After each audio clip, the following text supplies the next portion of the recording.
안녕하세요. 여러분과 함께 건강과 환경에 대해서 국민 공통교육과정 수준으로 함께 이야기를 해볼 전쌤이라고 합니다.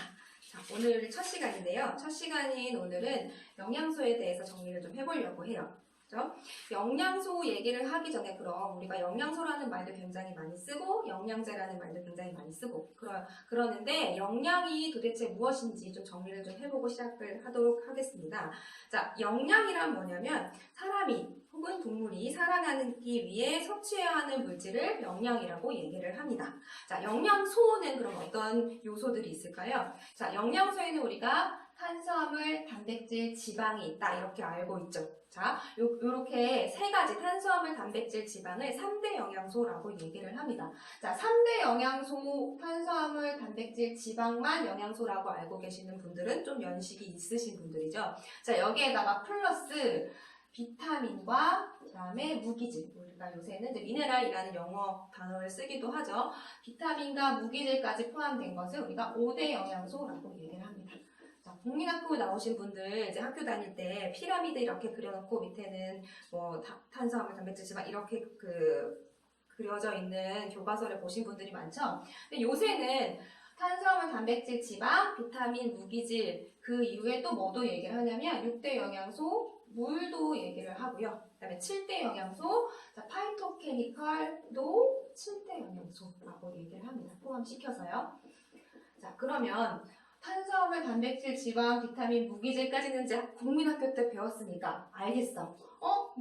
물이 왜 영양소에 들어갔을까요? 당연히 그때나 지금이나 물은 입으로 먹어서 마셔서 섭취하는 물질인데요. 그때는 물이 귀한 줄 모르고, 그죠? 그리고 물은 진짜 돈을 물 쓰듯이 한다라는 말이 있을 정도로 그냥 흔한 물질이었기 때문에 영양소에 넣지 않았어요. 꼭 필요한 물질이긴 하지만. 그런데 지금 같은 환경이 조금 나빠지고, 그죠? 깨끗한 물을 찾을 수 없는 이런 환경에서는 자, 좋은 물은 6대 영양소에 들어가겠죠. 그 다음에 파이토케미컬은 도대체 뭔지 잘 모르시겠죠. 제가 얼마 전에 재밌는 기사를 하나 봤는데 우리가 김밥 먹을 때요. 참치김밥 먹을 때 왜 참치를 깻잎에 싸서 드시는지 아세요? 자, 우선 이유는 뭐 크게 어렵진 않아요. 그 이유는 이제 참치에 있는 이제 물 성분이 밥하고 만나면 세균이 번식하기 때문에 그렇다라는 기사 말미에 무슨 얘기가 나오냐면요. 이 깻잎에 파이토케미컬 성분이 살균 작용을 하기 때문에 더 오랫동안 보관할 수 있게 해준다라는 말이 나오거든요. 그러면 이 파이토케미컬이라는 건요.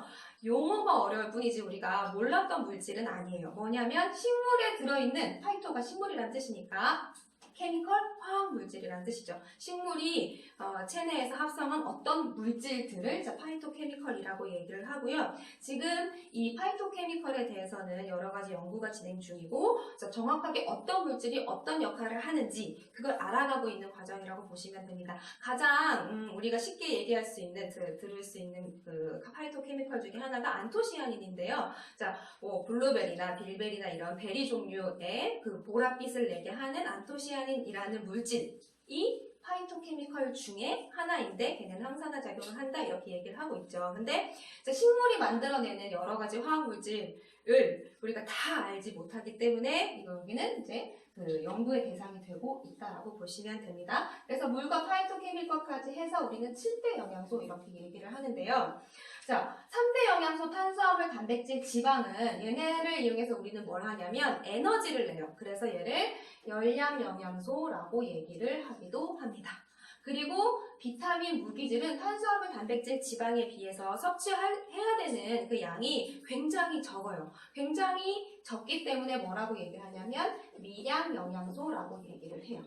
그죠? 그리고 탄수화물, 단백질, 지방을 섭취해서 열량, 에너지를 내는데 그 에너지를 낼 때 얘네들이 에너지를 내는 과정을 조절해준다 해서 비타민, 무기질, 그 다음에 물과 파이토케미컬을 합쳐서 조절 영양소라고 얘기를 합니다. 그렇죠?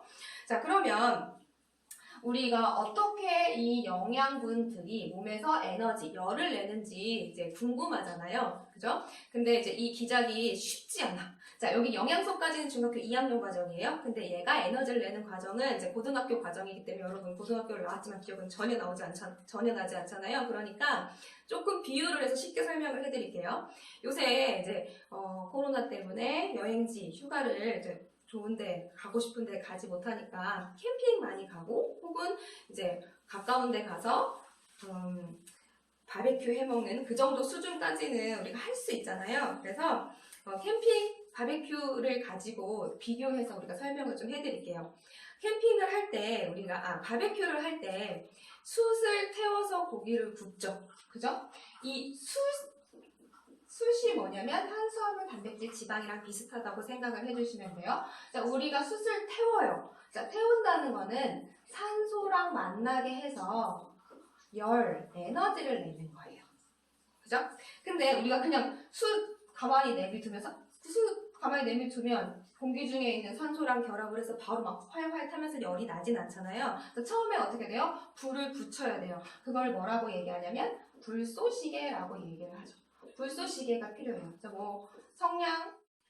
불쏘시개의 역할을 하는 물질들이 뭐가 있어요? 자, 숯에 불이 붙게 하려면 우선 성냥, 토치 같은 물질들이 필요하죠. 그리고 성냥만 있다고 바로 숯에 불이 붙는 게 아니라 종이 같은 거.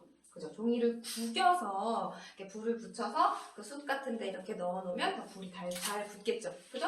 그 다음에 저 어렸을 때 이제 외갓집에 가면 솔잎이나 솔방울 같은 걸 주워가지고 거기에 불을 붙여서 놓으면 장작에 더 불이 잘 붙더라고요. 자, 그런 아이들을 우리가 뭐라고 얘기를 한다? 불쏘시개.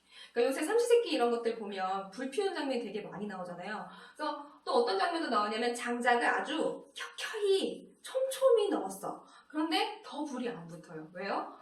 바람구멍이 필요하거든.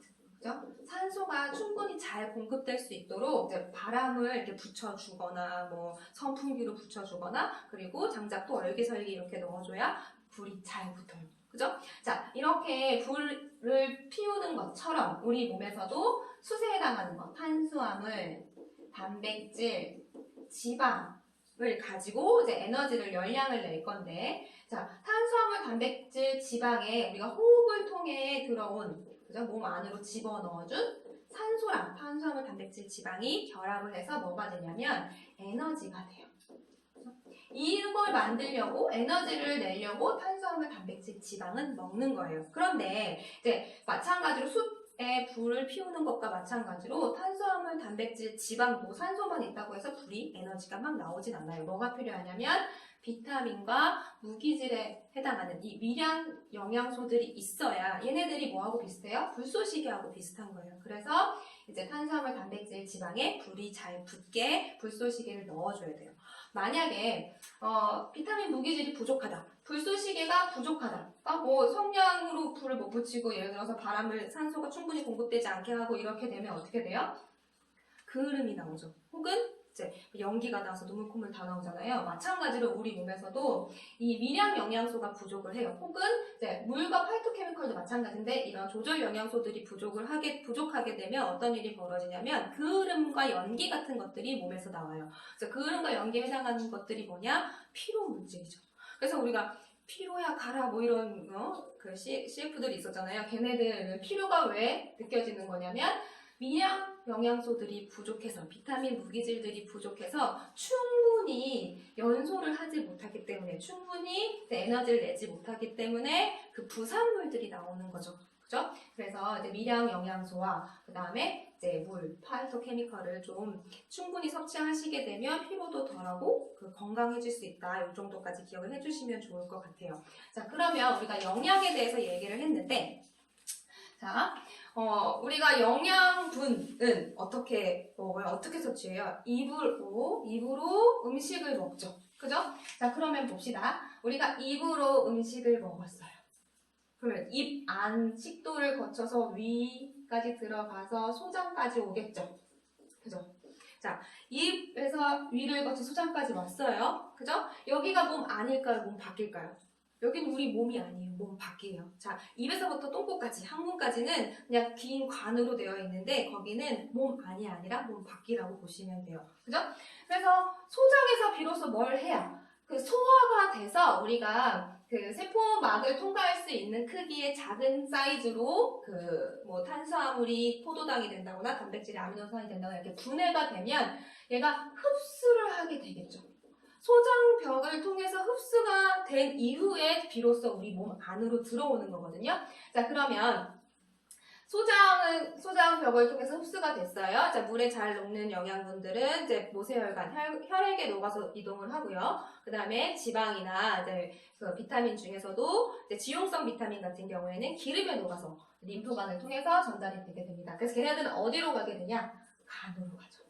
그러면 소장에서 흡수되지 못한 찌꺼기들은 어디로 가요? 대장으로 가서 똥으로 나와요. 똥 써도 되죠? 대변. 그죠? 대변은 나옵니다. 그러면 간으로 갔어요. 왜 간으로 가냐면 간은 하는 일이 엄청 많아요. 엄청 많은데 그 중에 하나가 뭐냐면 얘가 우리 몸에 필요한 거야, 필요하지 않은 거야 이걸 판단하는 역할을 합니다. 우리 몸에 필요한 물질들은 어디로 보내요? 심장으로 보내죠. 왜? 우리 몸 곳곳으로 얘를 배송을 해줘야 되니까. 그죠? 쿠팡맨 같은 애들이죠. 심장으로 보내서 비로소 어디로 가요? 세포로 갑니다. 세포. 그죠? 근데 간이 얘기를 하는 거야. 얘는 우리 몸에 필요 없어. 얘는 몸 밖으로 나가야 되는 물질이야. 그래서 몸 밖으로 나가야 되는 물질은 어디로 모아서? 심장으로 가서 걸러서 소변, 오줌이 되는 거죠. 소변이라 쓸게요. 그죠?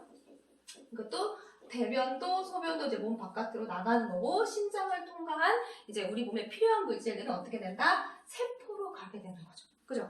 그래서 아까 얘기했잖아요. 탄수화물, 단백질, 지방 같은 에너지를 내는 물질을 우리가 그 호흡을 통해서 들어온 산소랑 결합을 해서 에너지를 내는데 그 에너지를 내는 기관이 어디다? 어디까지 가야 돼요? 세포까지 가야 돼요. 그죠?